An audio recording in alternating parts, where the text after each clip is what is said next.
안녕하세요. 얼마 전 기가 막힌 일로 이혼하고 이렇게 글을 쓰게 된 30대 후반의 돌싱이에요. 저의 결혼 생활은 생각보다 짧았고 그걸 지금도 천만 다행이라고 생각하고 있어요. 저는 남편과 결혼한 지 4년 만에 이혼을 하게 됐어요. 결혼했을 당시에는 남편이 너무 잘해줘서 남편에게 문제가 있을 거라는 생각은 한 번도 해본 적이 없었어요. 제 앞에서는 완벽한 남자친구였으니까요. 한 번쯤 의심해봤다면, 아니, 남편의 폰이라도 한번 열어봤다면 저에게 이런 일은 일어나지 않았을지도 모르죠. 저는 남편을 의심해본 적이 한 번도 없거든요. 남편 폰을 열어서 확인한 적도 없었어요. 사랑이란 신뢰와 믿음만으로 유지되는 거라고 믿는 순진한, 아니, 바보 같은 사람이었던 거죠. 저와 남편의 결혼이 순탄했을 것 같지만 의외로 우리의 결혼은 생각보다 험난했었어요. 저는 그리 내세울 만한 직업을 가진 것도 아니었고 집안이 빵빵한 것도 아니었거든요. 시댁은 시부가 사업을 해서 돈도 많았고 특히 시모가 교육자 집안이라 그런지 굉장히 보수적인 분들이어서 예의범절, 가문 이런 걸 따지셨거든요. 그런 분들에게 평범하게 자란 제가 마음에 들 리가 없었죠. 당시에는 저도 남편을 무척 사랑했으니 결혼을 포기하고 싶지 않았어요. 그때 시모가 마지막으로 묻더군요. 너 우리 집안의 제사가 얼마나 있는지 알긴 하니? 제사만 1년에 13개야. 그리고 집에 행사 있을 때마다 와서 네가 거들어야 하고 걔가 우리 집 장손이라서 너는 맏며느리가 되는 거야. 그 정도는 당연하게 해야 되는 일이고. 할 수 있겠어?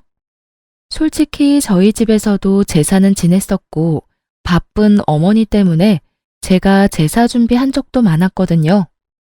또래보다는 그런 일에 익숙하다고 볼 수 있었으니 저도 그때는 자신감 넘치게 가능하다 말했었죠. 제 말에 시모가 한참을 절 뚫어져라 쳐다보더니 그러더군요. 좋다. 너랑 우리 아들 결혼시켜주마. 원래라면 합가를 해야 하는 상황이지만 아들이 분가를 그렇게 원하니 내가 분가할 수 있도록 해주마. 대신 제사 행사에 절대 빠지지 말고 참석해. 네가 못한다고 생각하면 나는 둘 가차없이 이혼시켜버릴 거야. 이때 느낀 감정은 마치 면접관을 앞에 둔 기분이었어요.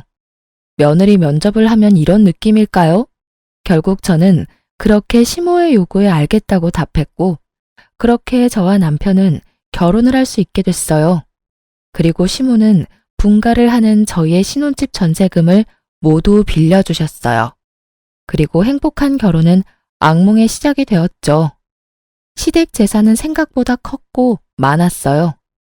처음에 살짝 버벅대기는 했지만 그래도 한 달, 두 달이 흐르면서 본래 하던 게 있으니 어떻게든 맞춰갈 수 있게 됐어요. 처음 1년은 시모의 짜증 섞인 말만 들었어요. 넌 도대체 친정에서 배워온 게 뭐니? 어떻게 제대로 할 줄 아는 게 하나도 없어?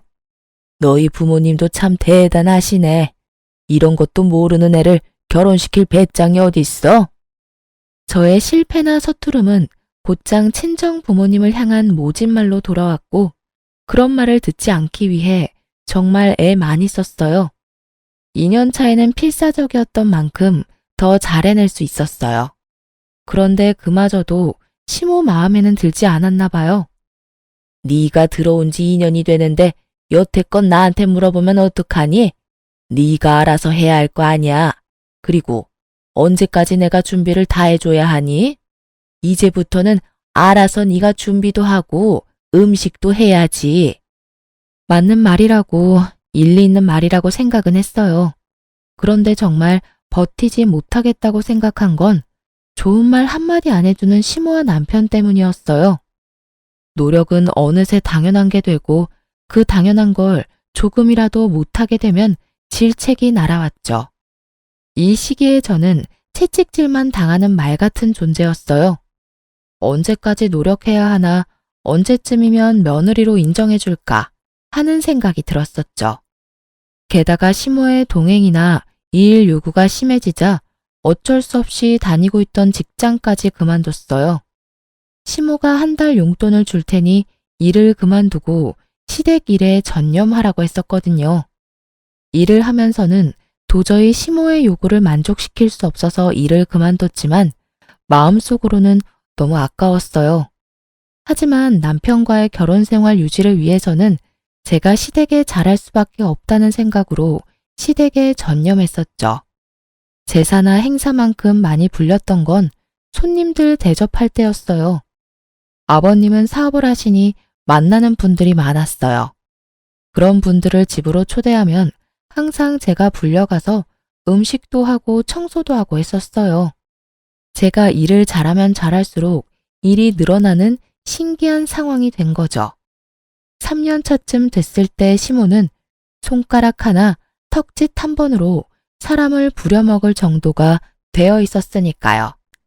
결국 그런 것들이 쌓이니 저는 스트레스가 점점 늘어만 갔어요. 그리고 정말 타이밍 나쁘게도 그때 알게 된 거죠. 남편의 화려한 이중 생활을. 그날은 정말 즐거운 날이었어요. 시댁에서 절 부르지 않았고 남편과 바깥에서 식사도 했고요. 집에 들어와서는 둘이서 와인도 한잔하면서 즐거운 시간을 보내고 있는데 남편이 그날따라 과음을 했는지 소파에서 영화를 보다가 먼저 잠이 들었어요.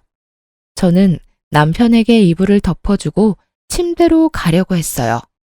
그런데 남편 손에서 스르륵 빠져나온 폰이 바닥에 소리를 내며 떨어지더군요. 그리고 그걸 주워든 저는 아무 생각 없이 남편의 폰을 열었어요. 남편은 한 번도 폰을 잠근 적이 없었거든요. 귀찮다고, 그리고 문제 있는 사람들이나 비밀로 하는 거라고요. 솔직히 여태껏 남편의 그런 말들 때문에 폰을 확인하지 않은 것도 있어요. 그날도 그냥 탁자 위에 놔둘 수도 있었던 폰이었죠. 그런데 이상하게 열어보고 싶은 기분이 들었던 건 어째서였을까요? 저는 남편의 폰을 열어 사진과 메시지, 카톡을 확인하고는 웃으며 폰을 내려놓으려 했어요. 정말 아무것도 없는 업무나 친구 연락만 있었으니까요. 그나마 남편 덕분에 내가 이 힘든 시집살이를 견딘다고 생각하며 폰을 내려두려다가 순간 폴더 안에 있는 아주 작은 어플 하나에 눈이 갔어요. 그걸 누르지 말아야 했는데 그 안에는 남편이 만난 여자들이 몇 명이나 있더군요. 저는 남편이 바람을 필 거라는 상상도 해본 적 없었는데 이렇게 한 명도 아닌 여러 명의 여자를 보게 되니 너무 당황스럽더라고요. 남편이 그 여자들과 약속 잡은 날을 확인해 보니 거의 대부분이 제가 시모에게 불려서 시댁에 간 날들이었어요. 저는 남편과의 결혼을 유지하기 위해서 몸이 힘들어도 제사 준비, 음식 준비, 청소까지 식모처럼 일하고 있었는데 남편은 그런 저를 두고 자기 혼자 열심히 즐기고 있었더라고요. 너무나 큰 배신감과 충격에 부들부들 떨며 혼자 소갈이 하던 저는 잠도 제대로 못 자고 그날 하루를 뜬 눈으로 지새웠어요. 그리고 그 다음날 남편이 일어나자마자 묻지도 따지지도 않고 말했죠.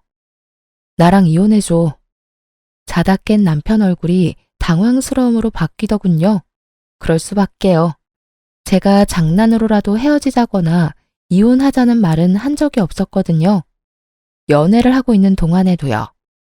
그런 제가 뜬금없이 앞뒤 다 잘라먹고 이혼하자니 남편이 당황할 수밖에요. 뜬금없이 아침부터 무슨 소리야? 무슨 일 있어? 집안일이 힘들어? 엄마가 괴롭혀? 지 탓이라는 생각은 전혀 안 하고 시댁 문제를 들먹이는 남편을 보는데 역겨워서 구토가 나올 것 같더군요. 저렇게 나를 위하는 척하면서 뒤로는 다른 여자 만나면서 온갖 더러운 짓을 다 했을 거라 생각하니 진짜 너무 견딜 수 없을 만큼 더러운 기분이었어요. 시댁 일 힘들지. 내가 왜 그 힘든 일을 해냈는데? 당신이랑 결혼 생활 유지하려고 그런 거였잖아. 그런데 당신 나 시댁에서 일하는 동안 데이트 앱으로 여자 만났더라? 어떻게 그럴 수가 있어? 제 말에 남편 눈이 크게 떠지더니 아차 싶은 표정이더군요. 자신의 외도가 들켰음에도 남편은 크게 당황하지 않았어요. 미안해, 여보. 그치만 하늘에 맹세코 그 여자들한테 마음 준 적 단 한 번도 없어. 다 그냥 노는 애들이야. 그냥 그렇게 잠깐 만나고 헤어지는 그런 사람들이야. 2번 볼 사이도 아니고 용건만 끝나면 다신 볼 일 없는 사람들. 그런 사람들이랑 자기랑은 다르지. 이런 말을 들으니 기가 차서 말이 안 나오더라고요. 마음은 준 적 없고 몸은 줬다. 그러니 봐달라. 어디서 이런 미친 발상이 떠오르는지 도무지 상상도 안 됐어요. 지금 그걸 위로라고 하는 말이야? 아니면 돌려서 나 까는 거니? 그것도 아니면 지금 이 순간을 모면하려고 그냥 던진 말? 어떻게 당신이 나한테 그런 말을 해? 당신 마음이 나한테 있으니 몸은 마음대로 굴려도 된다 이거야? 내가 받은 배신감, 내가 느낀 이 더러운 감정은 어쩌고. 당신이 그딴 식으로 가볍게 미친 소리 한다고 해결될 일 아니잖아. 나도 가벼운 마음으로 이렇게 말하는 거 아니야. 나한테는 진짜 당신뿐이라니까. 봐, 어떤 여자도 오래 만난 적 없어. 당신만큼 나를 완벽하게 해주는 여자도 없고, 무엇보다 내 아내라는 자리에 당신보다 더 완벽한 여자도 없어. 그거면 되잖아. 솔직히 내가 당신을 얼마나 잘 챙겼는지는 당신도 잘 알잖아.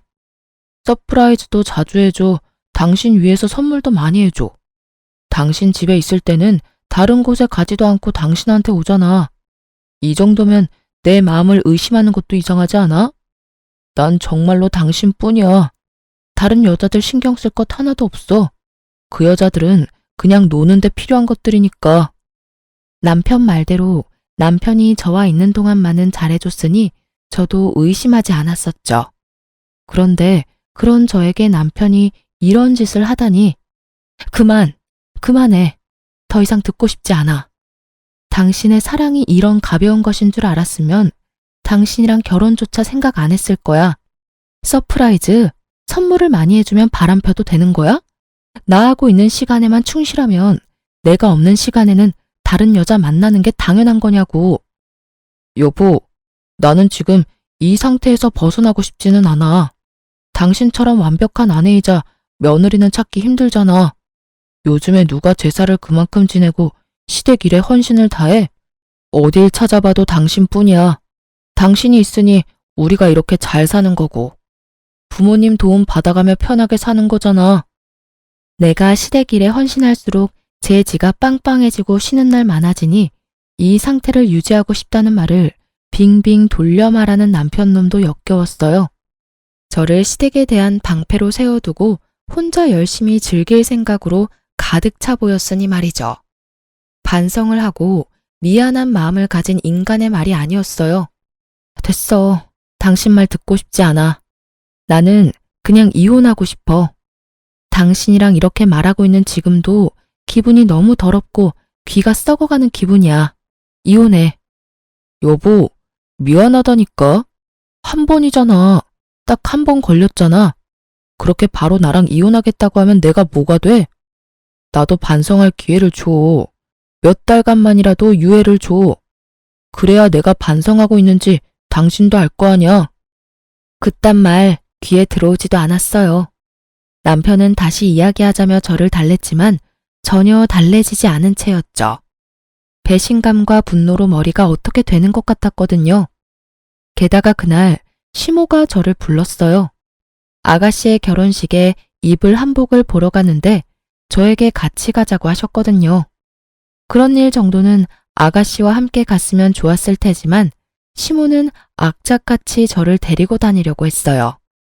결국 불려가서 시모의 비서 노릇을 하다가 시댁으로 돌아왔어요.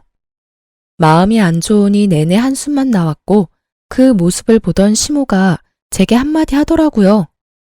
오늘따라 한숨을 왜 그렇게 쉬어? 너 한숨 한 번 쉴 때마다 복이 얼마나 날아가는지 모르니? 네 복 날아가는 건 상관없지만 내 아들 복 날아가는 건 싫은데? 그게... 말해봐. 무슨 일이야? 돈이 모자라? 설마 나 따라다니는 게 힘들어서 그러니? 마지막은 좀 그럴듯하다고 생각하며 저는 시모에게 사실대로 말했어요. 사실은 그이가 바람을 폈어요. 인터넷으로 여자 만나는 걸로. 뭐? 시모의 얼굴이 귀신같이 변하더군요. 시모는 교사를 했었던 터라 그런 일을 무척 싫어하셨어요. 시모가 완전 화내면서 남편을 불렀어요. 불려온 남편이 눈빛으로 제 탓을 하길래 저는 눈을 피했어요.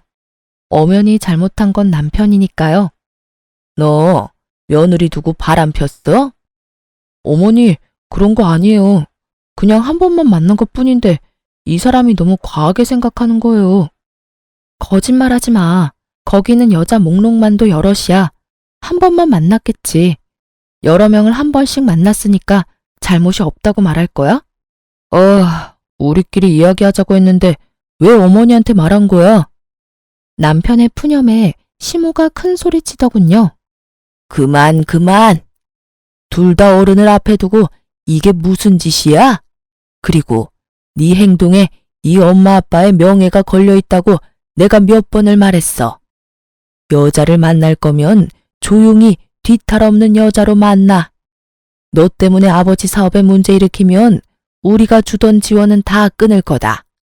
내 명의에 너희 신혼집이며 매달 주는 용돈이며 다 끊어버릴 테니까 지금 당장 내 눈앞에서 다 정리해. 혼내는 것도 참 시모답다 싶었어요. 부모님 이름에 똥칠하지 말고 뒤탈 없는 여자를 만나라니. 이럴 땐 네가 잘못했고 용서를 구해라가 답이 아닌가요? 결국 남편은 제게 조금만 시간을 달라고 했죠. 자기가 변하지 않는 것 같으면 그때 이혼해 달라고요. 필사적인 남편의 말에 딱 한 번만 용서하기로 했어요. 그날 이후로 남편은 매일 저녁 제게 핸드폰 검사를 받고 설정에 들어가 어플 다운받은 모든 기록을 보여줬어요. 그렇게 이야기가 일단락 되어가고 있었어요. 정말로 남편은 바람을 피지 않았고 집과 회사, 시댁을 드나들며 제 눈앞에 있으려 노력했죠. 하지만 한 번 깨진 병은 붙인다 한들 원상복구되는 건 아니더라고요. 여전히 저는 남편에 대한 의심을 거두지 못했고 완벽한 남편의 모습에도 빈틈을 찾게 됐죠. 그렇게 3개월 정도 지난 어느 날 남편의 바람보다 더 큰 일이 생겼어요. 그날은 큰 제사를 끝낸 다음이었는데 시모가 저한테 앉으라며 할 말이 있다고 하더군요. 남편과 둘이 그 앞에 있으니 시모가 저에게 운을 떼더군요. 네 시아버지 1년 전에 다쳐서 병원 신세 진 거 기억하니? 네, 어머님. 고관절 골절로 입원하셨다가 지금은 집에 계시잖아요. 그래, 지금 집에서 지내는데 점점 몸이 좋아져야 할 사람이 점점 안 좋아지고 있어. 거동을 못하는 건 아니지만 거동을 할 때 도움이 많이 필요하지.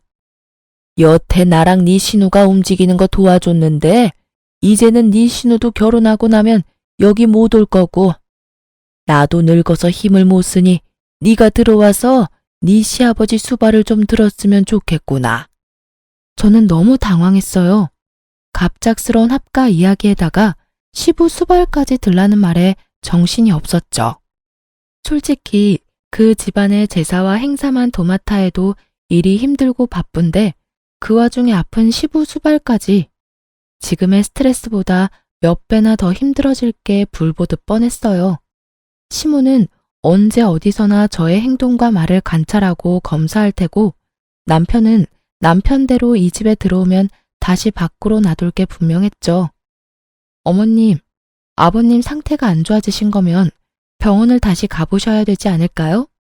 의료 지식도 없고 간병도 해본 적 없는 사람들이 하기에는 좀 어려울 것 같은데. 여태 잘 해왔다. 그러니까 걱정하지 말고 합가할 준비나 해. 당장이라도 드리고 싶지만 일단 네 신우가 결혼을 하고 나서 짐을 빼야 너희 짐이 들어올 수 있고 전세도 계약이 종료되려면 3, 4개월 남았으니 그때까지 준비해 놓으라고 미리 말하는 거다. 합가를 하던 하지 않던 나는 너희 신혼집 전세금은 뺄 거야. 이건 선택이 아니고 확정 사항이니 그렇게 알고 정리해라. 완전 통보였어요. 마치 해고를 하는 것처럼 칼처럼 자르는 말투였죠. 남편이 시모에게 말했어요. 갑자기 합가를 하자고 하면 어떡해요. 솔직히 합가하는 게 쉬운 일도 아니고 직장이랑 거리가 있어서 여기 들어오는 것도 쉬운 일 아니라고요. 차가 없으면 대중교통을 타고 다니면 되고 없으면 자전거라도 사서 끌고 다녀. 네 직장에서 우리 집까지 편도로 30분밖에 안 걸리잖아. 이 큰 도시에 살면서 출퇴근 왕복으로 1시간이면 오히려 짧은 시간 아니니? 어디서 말도 안 되는 말을 하고 있어. 너 그렇게 집에 들어오는 게 싫은 거야? 그런 게 아니라 거기에 이미 자리를 잡았는데 갑자기 들어오라니까 그런 거죠. 그럼 집에 들어가면 뭐 해줄 건데요? 남편은 벌써부터 합가하고 자기에게 떨어질 콩고물부터 생각하고 있더군요. 우리 신혼집 전세자금 좀 나눠줄 거예요? 너 하는 거 봐서 잘하면 주고 잘못하면 줬던 것도 뺏을 거다. 그리고 매달 지원하던 건 그대로 줄 거야. 너희는 더 좋은 거 아니니? 돈 내던 거 안 나가고 받는 돈은 그대로 잤니? 그리고 우리 죽으면 이 집 너희한테 그대로 상속될 거고 도대체 왜 싫은 건지 모르겠구나. 시모의 말은 구구절절 맞았어요. 하지만 거기에는 중요한 게 빠져 있었죠. 그 집에 들어갔을 때 제게 주어질 일의 크기요. 지금보다 더 많은 일을 도맡을 것이 뻔했기에 저의 마음속으로는 거의 울고 있었어요. 아무리 봐도 이 상황을 타개할 방법이 없어 보였거든요. 그렇게 저는 시댁에서 나와 집으로 가며 생각에 잠겼어요.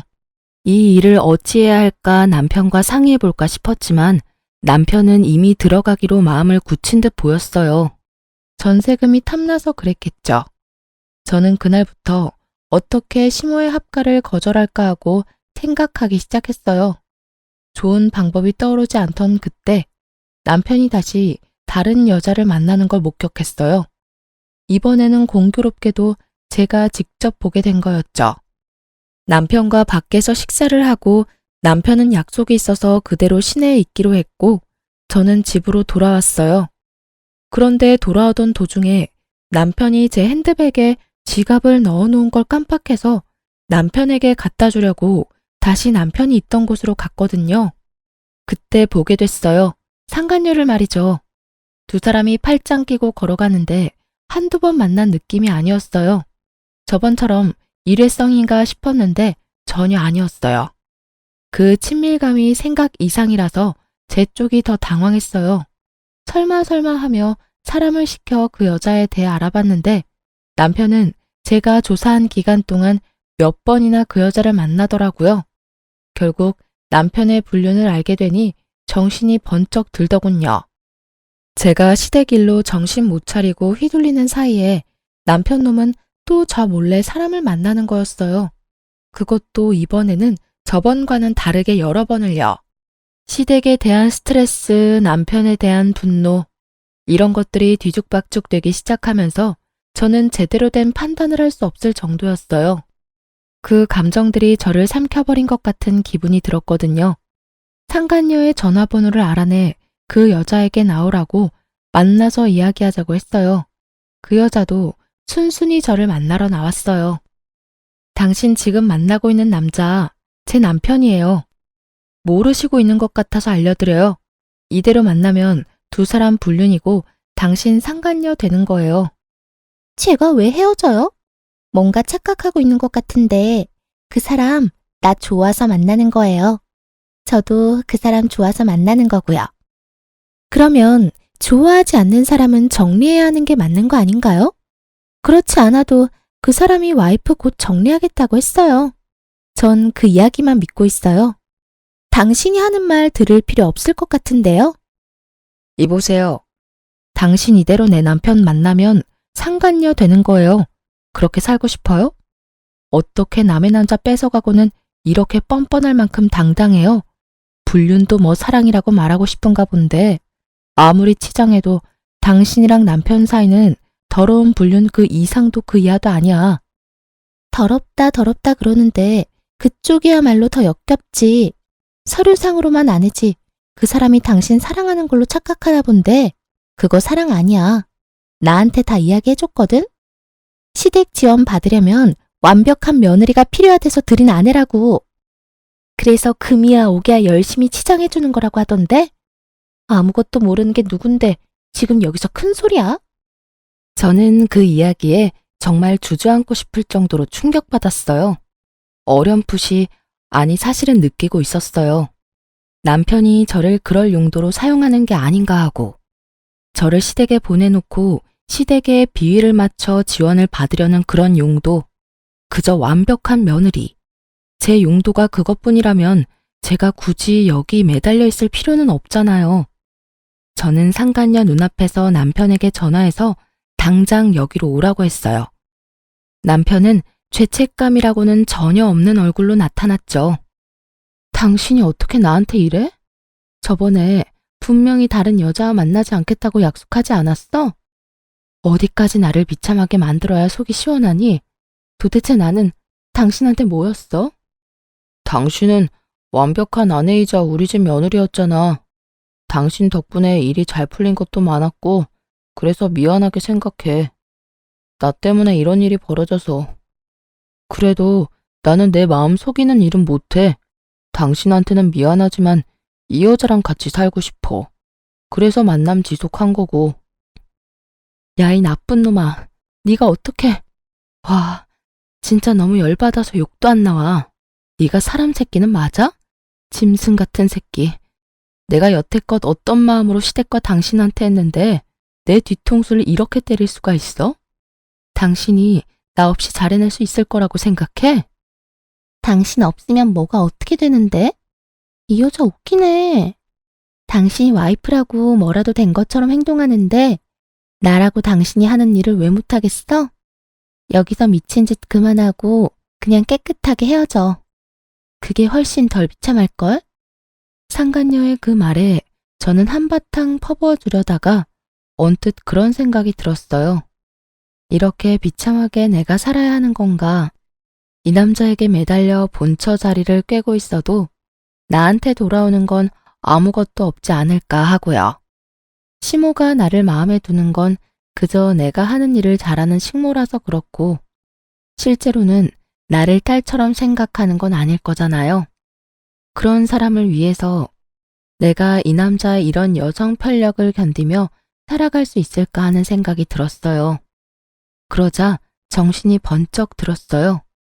이대로 이 남자를 내게 돌려놔도 내게 남아있는 건 합가해서 시집살이 당하며 남편의 바람을 손 놓고 바라보는 것뿐이잖아요. 저는 입을 닫았어요. 남편에게 아무런 질책의 말도 하지 않고 남편에게 말했죠. 알았어. 이혼해 줄게. 당신 같은 남자는 내 쪽에서 사양이야. 대신 시댁에는 비밀로 하고 이혼해. 이혼하는 순간까지 비밀 잘 지켜. 그리고 최대한 우리 이혼 빨리 해결되도록 협조해. 대신 상간녀 위자료 소송은 할 거야. 그렇게 알고 있어. 이건 다 당신 잘못으로 이혼하는 거니까 그 정도는 해줄 수 있지? 제 말에 상간녀와 남편은 환하게 웃으며 서로를 얼싸안으며 좋아하더군요. 소송을 한다는데도 좋아하는 걸 보니 위자료는 남편이 다 내줄 것 같더군요. 그나저나 상간녀의 그 꼴을 보아하니 상간녀는 모르는 것 같더라고요. 남편이 곧 시댁에 합가해야 한다는 사실과 시댁의 제사와 행사가 얼마나 많은지, 그리고 무엇보다 그 집에 귀신보다 독한 시어머니가 있다는 것을요. 저는 무표정으로 나왔어요. 그걸 알려줄 착한 마음 같은 건 없었으니까요. 나를 지옥에서 빼내어줄 소중한 사람인데 그런 이야기를 알려줄 필요가 있을까요?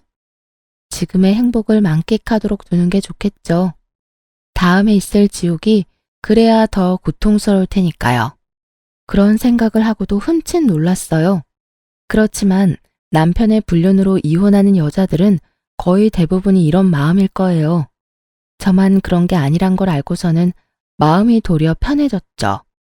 게다가 처음에는 정말 화가 나고 열이 받아서 온몸이 부들거리고 정신이 나갈 만큼 분노로 가득했는데 시간이 좀 지나고 객관적으로 제 상황을 바라보게 되니 딱히 이혼이 나쁜 것만은 아니었더라고요.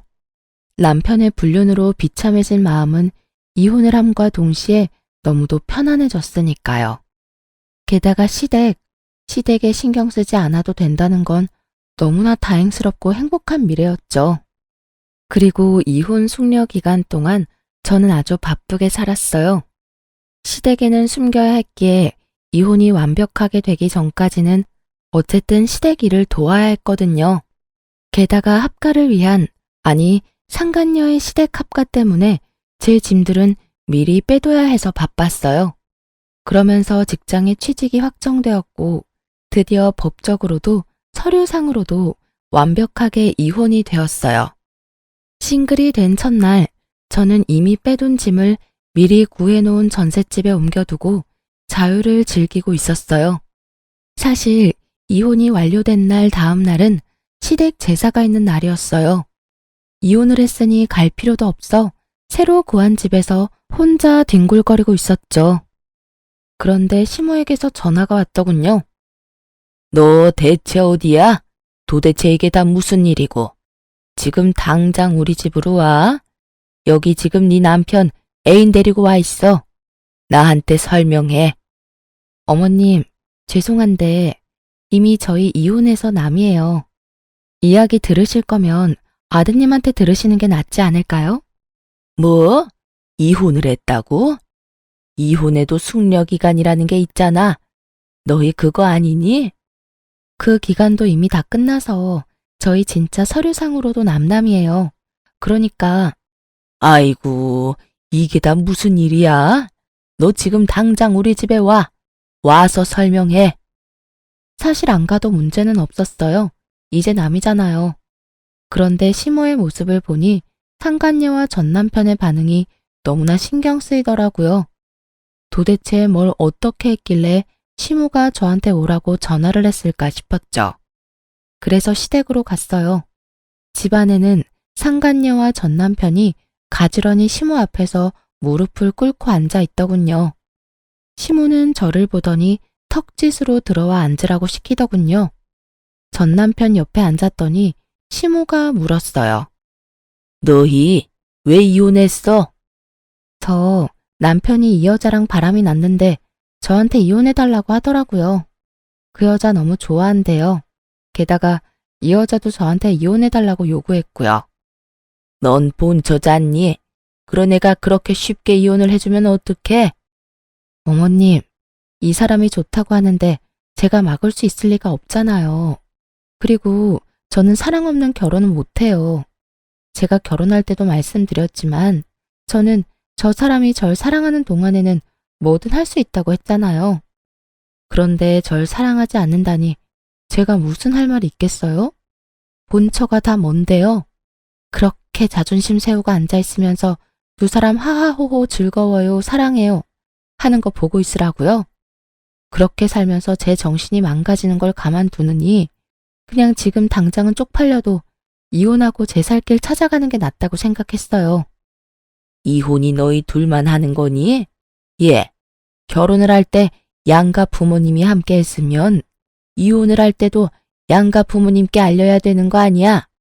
오늘이 제사인데 아무것도 모르는 무지렁이 한 마리가 들어와서는 집안을 이렇게 어지럽히고 있잖아.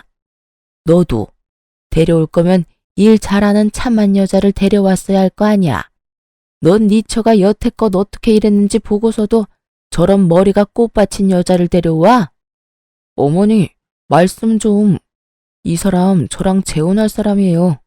그렇게 말씀하시면 저도 어머님이랑 같이 못 살아요. 네가 나랑 못 살면 어쩔 건데? 너 알고 있겠지만 네 신혼집 그거 내 명이야. 저번에도 약속했지만 나는 너희 합가하라고 분명히 이야기했어. 그런데 그 짧은 시간 동안 이런 짓을 꾸며? 시모의 분노에 전 남편도 어쩌지 못하고 있더군요. 상간녀 앞이라 꼴불견인 모습은 보이고 싶지 않은 듯 했지만 시모의 말을 거스를 수는 없었어요. 그리고 거기 아가씨, 아들한테 들었는지 모르겠는데 지금 우리 집에 시집 오면 합가해서 이 집에서 어른 모시고 살아야 해. 우리 남편이 다치고 나서 후유증이 심해서 거동이 잘 안 되거든. 그러니까 시아버지 수발까지 들어야 하고 집에 제사는 1년에 13번 정도 있는 데다가 손님 오시면 음식 접대에 청소까지 다 해야 해. 너 할 수 있겠니? 할 수 있으면 아들이랑 결혼 허락해 줄게. 근데 하기로 했으면 일단 잘 해야 하는 건 알지? 난 일 못하는 사람은 용납 못해. 시모의 말에 상간녀 얼굴이 하얗게 질리며 전 남편에게 이야기하더군요. 난 그런 이야기 들은 적 없어. 설마 당신 나 속인 거야? 나는 당연히 그 집에서 우리 둘만 살 줄 알았어. 게다가 제사라니. 내가 이야기했잖아. 합가 이야기는 안 했지만 제사 지내는 거랑 시댁 일 돕는 건 저번에 너도 다 할 수 있다며? 전 와이프가 다 하던 건데 그걸 당신이 못할 리도 없고. 당신이라면 잘할 수 있을 것 같아서 별말 안 한 거라고. 그래. 제사나 음식은 내가 할 수 있다고 쳐. 근데 아픈 어른 수발까지 드는 건 나한테 말 없었잖아. 게다가 합가라니. 그 이야기가 제일 중요한데 하지도 않고. 난 절대 합가는 안 돼. 어머니, 이렇다는데 좀 봐주세요. 제사며 음식 돕는 건 다 할 수 있다잖아요.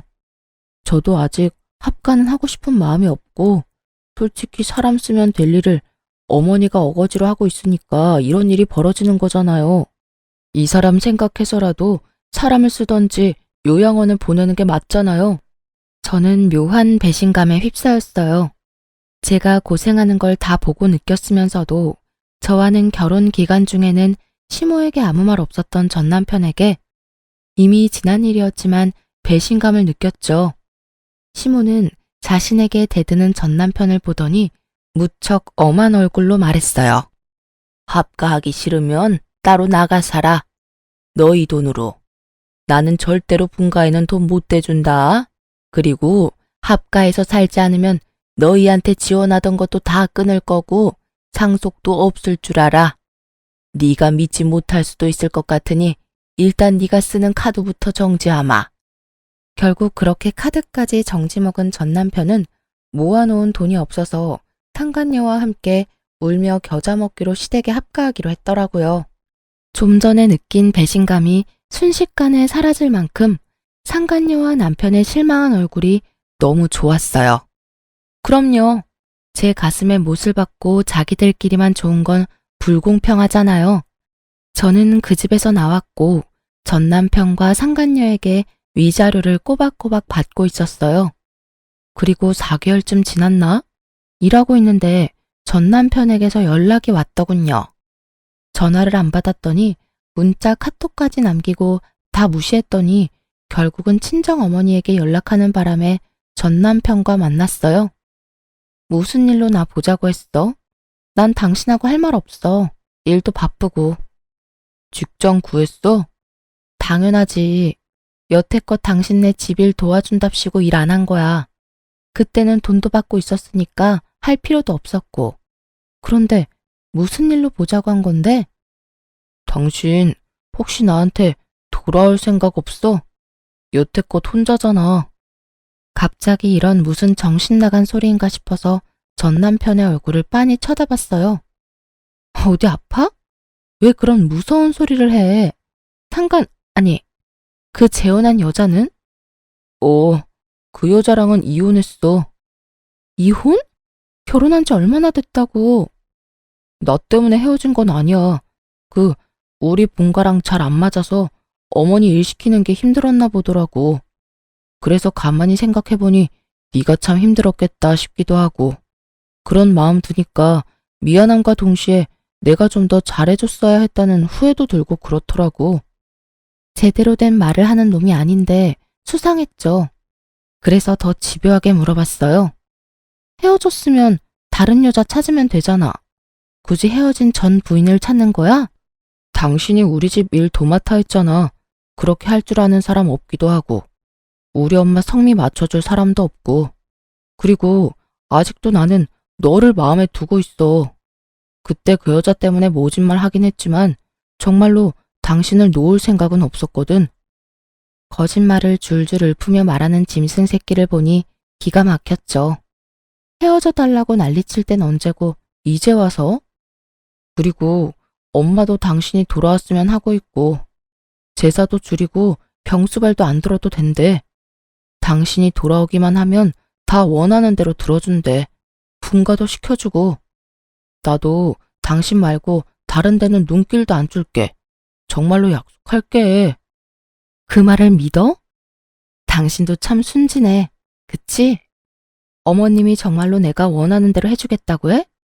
그럴 일 절대 없다는 데에 내 전 재산을 걸 수도 있어. 여태껏 시댁 재산으로 우리를 마음대로 부려오신 분이야. 이번에도 그 돈으로 우리를 부리려고 하겠지. 그리고 시댁 이야기 하기 전에 당신이 더 문제지. 여자 만나는 거 안 고쳐지잖아. 데이트 앱으로 여자 만나던 것도 상간녀 만나던 것도 안 하겠다며 약속해놓고 약속 무시한 채 만난 거잖아. 약속이라는 말의 무게가 너한테는 깃털처럼 가벼운 거 이미 다 알아. 그럼 나한테 약속이라는 말을 해? 내가 바보야? 멍청이야? 너 원하는 대로 다 해줄 것 같은 여자처럼 비춰지는 것도 이젠 지겹다. 앞으로 이런 말 할 거면 나한테 연락하지 마. 역겨우니까. 제 말에 전 남편은 화가 난 것 같더군요. 혼자 있는 게 외로워 보여서 구제해 주려고 했더니 뭐?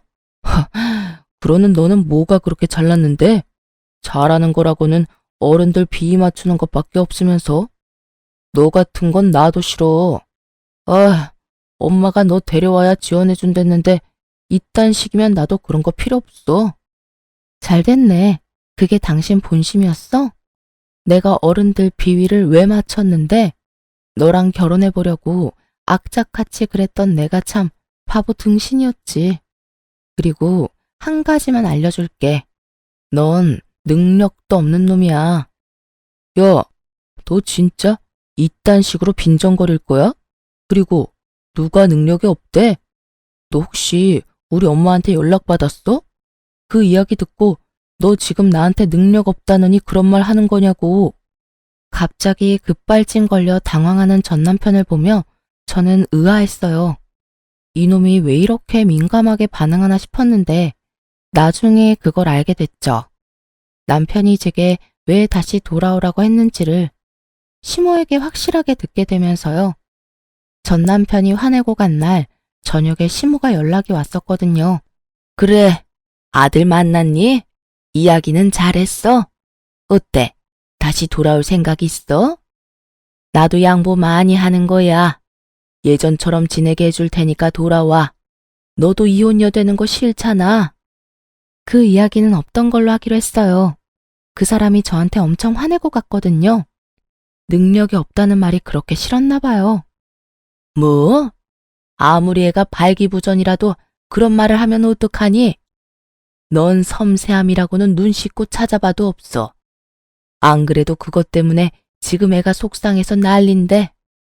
시모가 알려준 말에 저는 웃음이 튀어나올 뻔했어요. 그렇게 여자 좋아하는 나쁜 놈의 새끼가 발기부전으로 고생하고 있다니. 그래서 능력이 없다는 이야기에 그렇게 화를 크게 냈던 거였고요. 재혼했으니 재혼한 와이프한테 말하시면 되잖아요. 왜 굳이 저한테 돌아오라고 하시는지 모르겠네요. 걔는 안 되겠더라고. 요리도 못해, 청소도 못해, 시아버지 수발 들라고 했더니 아주 싫은 티를 팍팍 내더라. 내가 똥오줌을 갈라고 한 것도 아닌데 매번 인상 쓰고 인성이 안 됐어, 인성이. 그리고 내가 이렇게 생각해보니 너만큼 일 잘하는 애도 없더라. 제사며 행사며 다 따라와준 너 같은 애를 어디서 또 구해? 그 말을 듣는데 상간녀의 그 썩은 표정이 떠올라서 웃음이 나오는 걸 겨우 참았어요. 그러게, 상황을 잘 알고 유부남을 꼬셨어야죠. 하긴 어찌 보면 저한테는 귀인이긴 하죠. 그 일을 당할 뻔한 저를 자진해서 구해줬으니까요. 그렇죠. 제가 그렇게 열심히 한 건 남편이랑 결혼을 유지하기 위해서였는데 남편이 제가 싫다면 어쩔 수 없잖아요. 그러니까 어머님이 포기하세요. 그 사람은 이미 저한테서 마음 떴거든요. 아니야, 얘. 그런 말 마라. 우리 애 아직도 너 좋아해. 그런데 말을 못하는 것뿐이야. 자기 처지가 지금 그 모양이라. 그러니까요. 전 남편이 그 모양이면 더더욱 재결합은 어려울 것 같고요. 저도 애는 가지고 싶거든요. 저한테 말하는 것보다는 다른 며느리를 맞이하시는 게 더 나을 것 같네요. 하긴 남편 꼴이 그 모양이라 재혼이 가능하겠냐마는 시댁 재력이면 원하는 며느리 구하는 게 힘든 일은 아닐 테니까요. 그렇게 말하고 저는 시모의 전화를 끊어버렸어요. 그리고 나중에 전 남편이 상간녀와 헤어지게 된 진짜 이유를 알게 됐어요. 저에게 했던 거랑 똑같이 했더라고요. 시댁 일 하도록 만들어 놓고 본인은 나가서 또 데이트 앱으로 여자 만나고 돌아다녔더라고요. 그걸 그 상간녀가 알게 되고 여자가 빡 돌아서 전 남편에게 이혼을 요구했다고 하고요. 이래서 제 버릇 걔 못 준다는 말이 생겼나 봐요. 저한테 했던 거 그대로 상간녀에게 쓰면서 이제 와서 또 저한테 돌아오겠다니. 돌아가기라도 하면 또 똑같은 짓거리 할 것 뻔히 하는데 제가 그 아수라장으로 제 발로 들어갈 리가 있겠냐고요. 제가 전 남편에 대한 사랑의 마음이 조금이라도 남아있었다면 모를까. 고운 정도 미운 정도 다 떨어져 버린 지금 저한테 뭘 바란 건지. 게다가 본인 몸 상태가 저 모양 저 꼴이 돼서 저한테 돌아오라 하는 건 미친놈이 아닌 이상 생각조차 않을 일이잖아요. 무릎을 꿇고 손이 발이 되도록 빌어도 받아줄 확률 0%인데 무슨 근거 없는 자신감으로 그런 말을 짓거린 건지 생각할수록 답 없는 놈이더라고요. 그 이후로 전 시모는 미련이 남는지 간간히 연락해왔지만 저는 모든 연락을 차단했고 더 이상 연락은 오지 않았어요. 그리고 전 남편은 더 꼴사납게 됐죠. 그 나이에 돈 없어서 부모에게서 독립도 못하고 그 몸 때문에 여자도 못 만나고 이혼을 2번이나 하는 바람에 시모에게 혼나서 눈치만 보는 불쌍한 남자가 됐죠. 상간녀도 지금쯤 후회 열심히 하고 있을 거예요. 전 남편과 결혼할 때 상간녀는 초혼이었거든요. 첫 결혼에 호되게 당하고 스트레스 받다가 저에게 당했던 그대로 당하고 헤어지게 되었으니 자기가 뿌린 대로 열심히 거둔 거니 할 말은 없겠죠. 이혼 후에 저는 결혼 전으로 돌아간 기분이에요. 그리고 지금은 뭐든 제 마음대로 할 수 있으니까요. 글을 쓰면서 그때 일을 떠올리니 여전히 기분이 더럽네요. 그렇지만 이제는 다 지난 일이고 남들에게 허심탄회하게 이야기하고 나니 속이 시원해요. 이 사연을 다 들은 여러분도 제가 많이 답답하게 느껴지셨겠죠? 하지만 그땐 저도 시모의 경제력이 제 가정에 도움이 된다면 그 정도 노력은 할 수 있다고 생각했었죠. 지나고 나선 얼마나 바보 같은 생각이었는지 알게 되었고요. 저는 제 가정을 지키기 위해 부단히 노력했는데 시원하게 제 뒤통수나 쳐버린 전 남편에게 하늘도 노해서 천벌을 내렸나 싶더라고요. 영원히 그놈은 죽기 전까지 평생 고통받았으면 좋겠어요. 그리고 마지막으로 이렇게 서투른 사연을 읽어주셔서 무척 감사합니다. 오늘도 좋은 하루 되시길 바랍니다.